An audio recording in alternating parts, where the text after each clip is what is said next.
Olá, vamos apresentar hoje mais um vídeo aqui no nosso canal Espiritismo em Pauta. Hoje nós vamos tratar do tema espíritos entre os espíritas.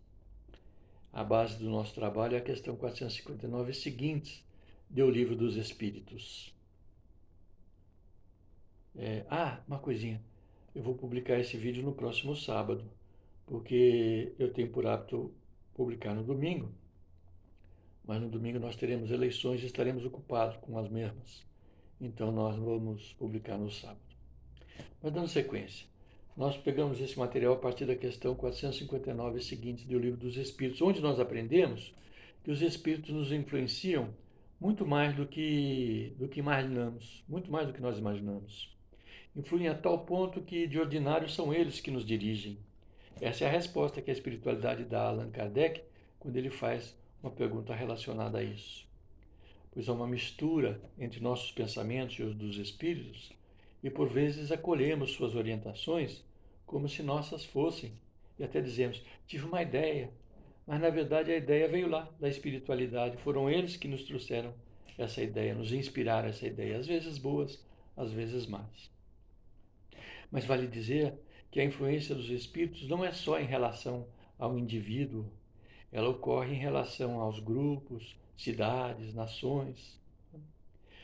Inclusive na literatura espírita há um livro chamado Aconteceu na Casa Espírita, que muitos espíritas já leram, e alguns passaram a observar os acontecimentos da sua própria casa espírita em relação ao que é narrado no livro, e a encontrar algumas semelhanças em acontecimentos do cotidiano lá na sua casa em relação ao livro, volto a dizer.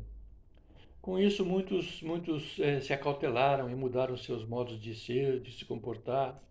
Porém, outros ainda não fizeram isso. Não fizeram isso. Eu tive pensando, vou contar uma história de ficção.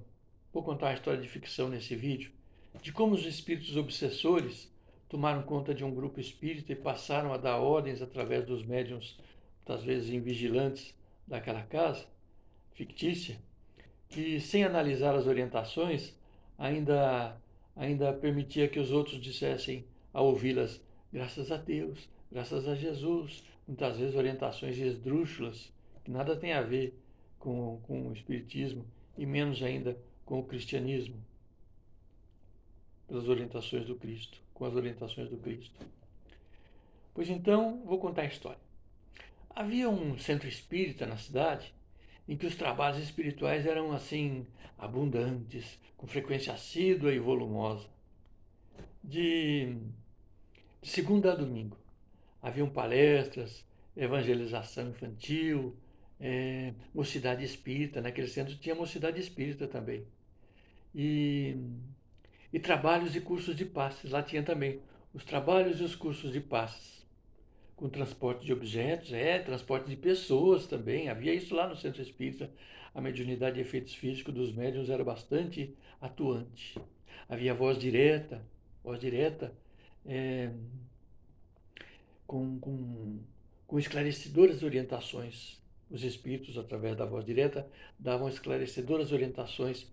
E havia materializações de espíritos, intervenções terapêuticas.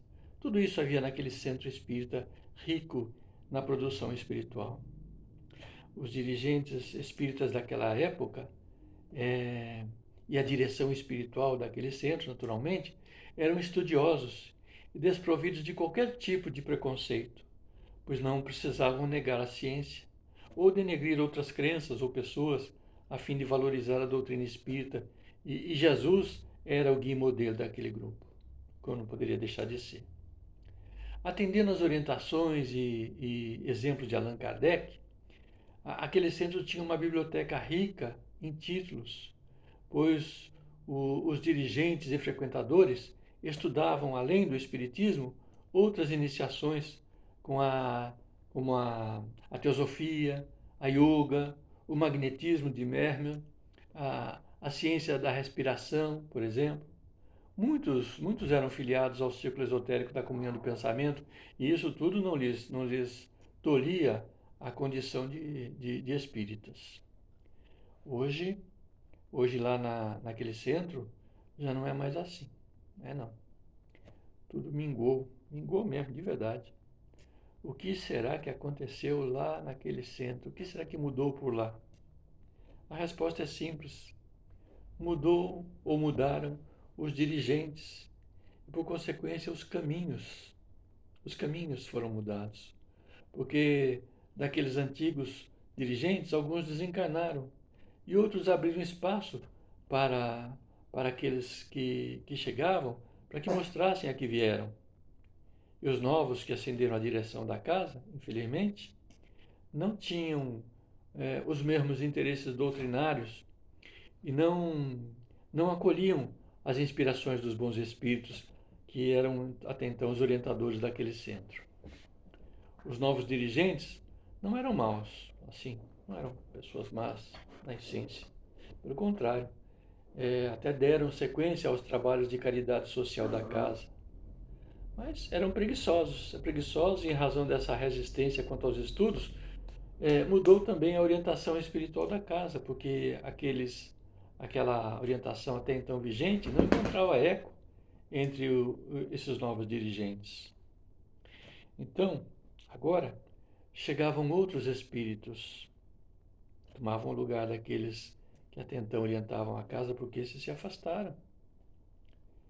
Esses espíritos que chegaram então eram mais afinados com os novos dirigentes. Também eles eram desprovidos de interesse pela cultura ou espírita ou pela cultura em geral, o que fortalecia aquele estado de espírito dos novos dirigentes. Aconteceu isso. Os preconceitos religiosos e doutrinários aos poucos passou a tomar conta das orientações em relação a outras crenças, em relação aos outros centros espíritas, em relação aos companheiros da casa, em relação aos trabalhos de efeitos físicos que foram encerrados, foram logo encerrados. A evangelização infantil e a mocidade espírita foram minguando e também já não existe mais. Não tem mais não. Os trabalhos foram reduzidos para 1 hora, ou menos. E o número de frequentadores diminuiu drasticamente, pois as pessoas já não encontravam mais naquela casa o conforto espiritual que buscavam. A superstição tomou conta das mentes. Não existem mais lá os estudos profundos sobre a doutrina espírita. Não mais admitem debate das ideias, pois eles acham que os debates não passam de polêmicas estéreis. As palestras elas foram reduzidas à leitura de umas poucas palavras do Evangelho segundo o Espiritismo, com um mirrado comentário pelo expositor, não passando então de uma pequena preleção de poucos minutos e sem aquele espírito cristão. Com o tempo, encerraram também as atividades sociais e assistenciais. Alguns dirigentes se afastaram dos trabalhos, porém mantiveram o cargo que ocupavam na casa como dirigentes, quizá por apego, por mero status, porque quem sabe acham chique serem dirigentes espíritas. Tudo isso é importante para que a gente saiba que pode ocorrer, para que nós possamos fugir, por nossa vez, dessas tais situações, pois do espírita se exige estudo, trabalho, dedicação, honestidade e desprendimento. Em tudo que pensa, fala ou faz. Comportamentos esses que atraem naturalmente a boa companhia espiritual e as boas orientações. Lembremos que nós atraímos para nós os espíritos que escolhemos. Acolhemos os espíritos que escolhemos.